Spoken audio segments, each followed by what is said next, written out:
Hello guys, what's up? We are back again with another question from our DSA challenge series. So let's get started. So guys, today our question is populating next right pointers in each node. Now what does it mean? Okay, so we are given a normal binary tree, but they also have a next pointer. So apart from having right and left, they are also having a next pointer, and we need to point.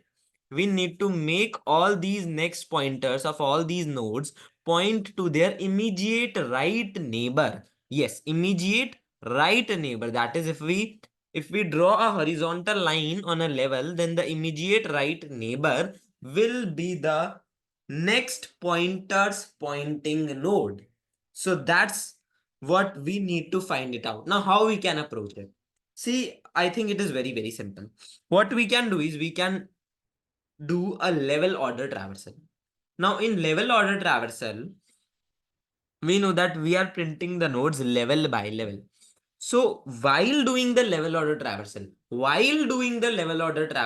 what we can do is, okay, so we are at level 1. So we know that in level order traversal, we have the nodes in horizontally this manner. So 1, then 2, 3, the next level is 4, 5, 7. So once next is null. So we will point the next pointer to null.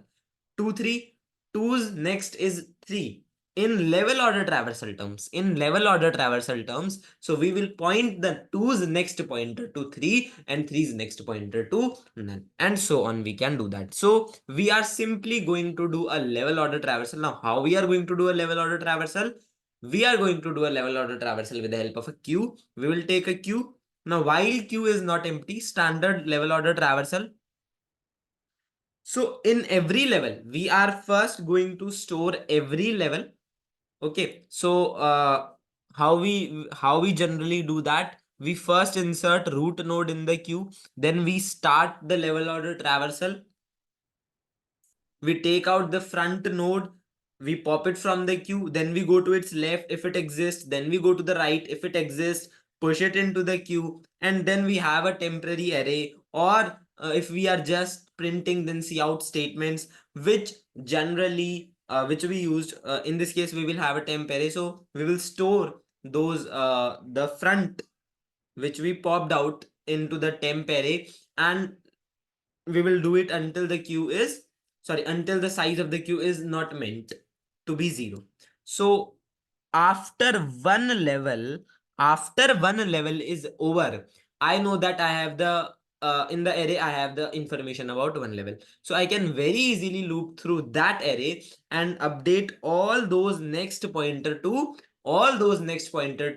null pointer. Yes, that's what I am going to do.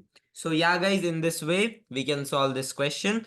Thank you so much guys for watching this video. Just in case you liked the video, you liked the question, make sure you hit the like button, press the subscribe button, and share it with your friends. Thank you so much guys. We shall see you next